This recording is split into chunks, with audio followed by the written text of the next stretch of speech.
Трэба гэты народ загнаць, што называецца, пад плінтус. Масква можа задзейнічаць беларускае войска для гэтага. Стаўнікі – гэта людзі прэзідэнта.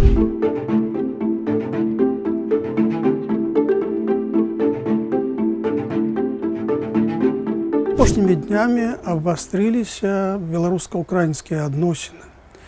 Гэта звязана з тым, што Александр Лукашенко, ввогуле беларускае кіраўніцтва, каб дагадзіць Маскве, каб залагодзіць некія абвінавачванні з боку Масквы, прыняў рашэнне падвесці пэўную частку беларускіх войск да украінскай мяжы. Як сказал Лукашенко, треть белорусского войска. Более того, мы вывели туда наши части, нашей армии. Какова сейчас обстановка на границе? Все ли подразделения выведены в район концентрации войск на случай непредвиденный? В общем, как там у нас обстановка? Материалы я получил, карты у меня соответствующие есть. Ситуация не новая. Вот гэтыя мілітарысцкія гульні вакол паўднёвых межаў Беларусі, яны вядуцца з самага пачатку вайны Расіі супраць Украіны.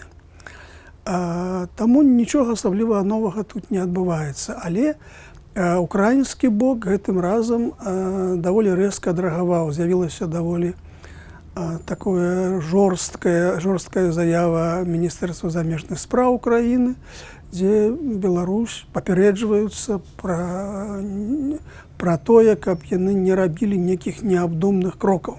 А ў адказ беларускі МЗС выступіў заявай і падтрымаў расійскі МЗС вуснамі Марыі Захаравай.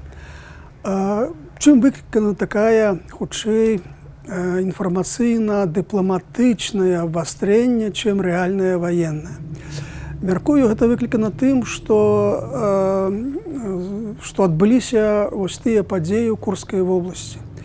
І наступ украінскіх вайскоўцаў на тэрыторыі Расійскай Федэрацыі паказаў, што ў Расіі пакуль няма вялікіх рэзерваў, каб выбіць украінцаў з Курскай вобласці.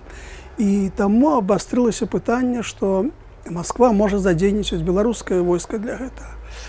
А я думаю, што гэта не вельмі рэальна, тым не менш такая небяспека зноў усплыла, пра гэта зноў сталі гаварыць і на ваенна-экспертным узроўні. Вось і менавіта гэта стала прычынай вось гэтага інфармацыйна-дыпламатычнага абвастрэння. Другая важная тэма тыдня – гэта выступ Александра Лукашенки на так званым республиканском педсовете. Кто, если не вы, должен формировать у детей правильное восприятие мира, понимание всех процессов, происходящих в обществе и государстве? В вашей работе нет мелочей. Любые нестыковки, недоработки приводят к тому, что штормит всю страну, от мала до велика. Примеры не надо называть, вы знаете. Тут цікава, як бачыць Лукашенко ролю сістэмы адукацыі Беларусі. Як кажа Лукашенко, школа павінна быць храмам. А в школу они должны приходить, как в храм. То бок ён абураецца, ці ёсць у школе там шум дзіцячы там на пераменах, а міністр адукацыі Іванец заверыў, што нічога няма, у нас дысцыпліна і парадак на першым плане. Яшчэ Лукашенко адзначыў, што інтэрнэт – гэта вялікая небяспека для Беларусі, асабліва для маладога пакалення. Не будем забывать про еще одного воспитателя наших детей, агрессивного и очень порой опасного. Это интернет. Нам брошен очередной серьезный вызов.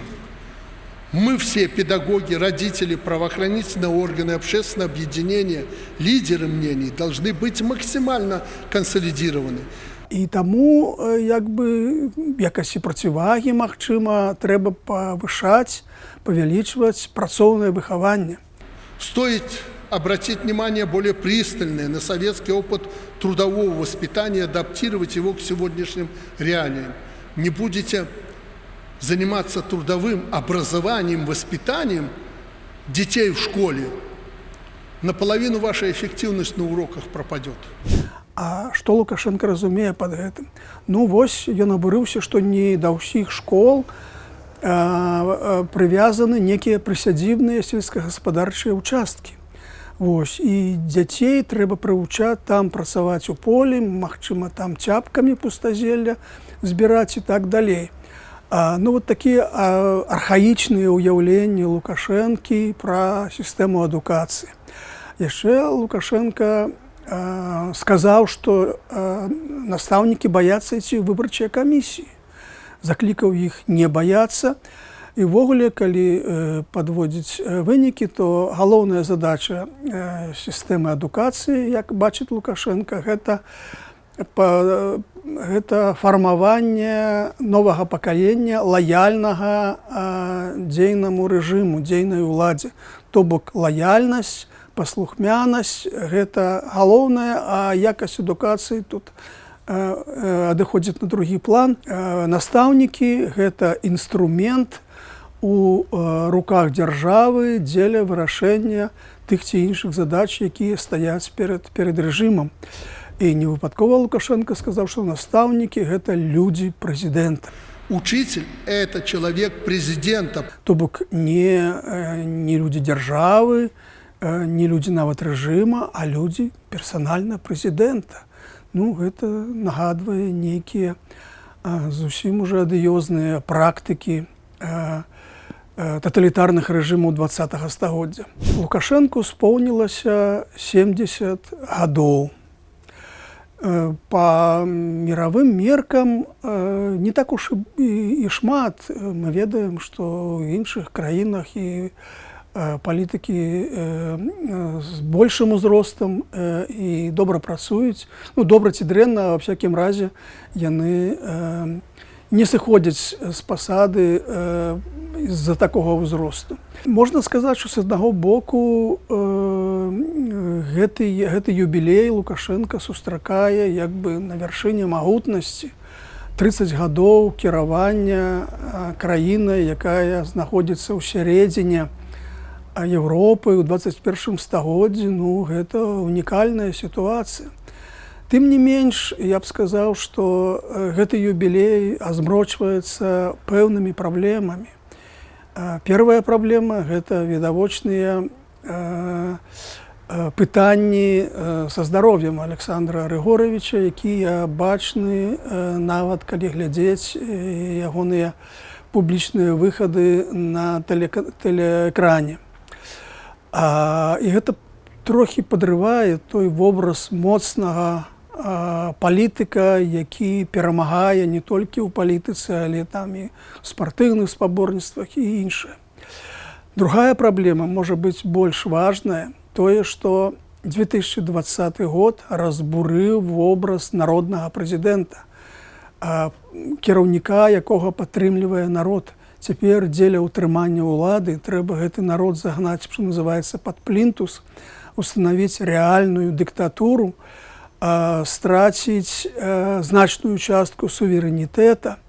То бок захаванне ўлады дарагой цаной абходзіцца і самому Лукашэнку, ягонаму вобразу, і краіне. І ў гэтым вялізная драма і самого юбіляра, і беларускага народа.